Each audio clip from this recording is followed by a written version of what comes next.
আমরা তো নির্বাচন সুষ্ঠু করার জন্যই আন্দোলনের মাঠে আছি। আমাদের লেভেল প্লেইং ফিল্ডের দাবি পূরণ হয়নি, ফ্যাসিবাদের দোসরদের সকলের বিচারের কাঠগড়ায় আনার দাবি এখনও পূরণ হয়নি, প্রশাসনিক রদবদলের যে দলীয় পক্ষপাতমূলক কাজ চলছে সেটার দাবি এখনও পূরণ হয়নি, তাই না? আমরা এই অনেক দাবি এখনও অপূরণ আছে। এটার জন্য আমরা আন্দোলনের কর্মসূচি শীর্ষ নেতৃবৃন্দ লিয়াজো কমিটিকে যে দায়িত্ব দেওয়া আছে তারা সেটা সময় মতো বৈঠক করে ঘোষণা করবে। আইন তার নিজস্ব গতিতে চলবে। আদালতে মামলা চলেছে, সাক্ষ্য প্রমাণের ভিত্তিতে যারা জুডিশিয়ারিতে আছেন তারা রায় দেবেন।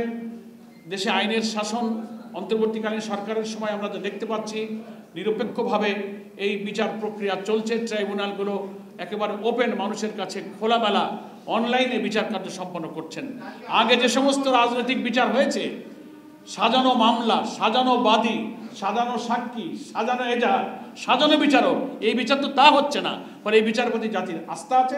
আমরা অতীতের কর্মসূচিতেও মাঠে ছিলাম, এবারেও এই ফ্যাসিবাদের আন্দোলনের কর্মসূচিতে নাশকতার কোনো সুযোগ এই জাতি দেবে না, আগের দিনেও দেয়নি, এটা কোনো স্থানই পাবে না। আমরা মাঠে থাকবো ইনশাআল্লাহ, নাশকতা এটা সুযোগ পাবে না। আমরা মাঠে থাকবো, আমাদের ৮ দল মাঠে থাকবে ইনশাআল্লাহ।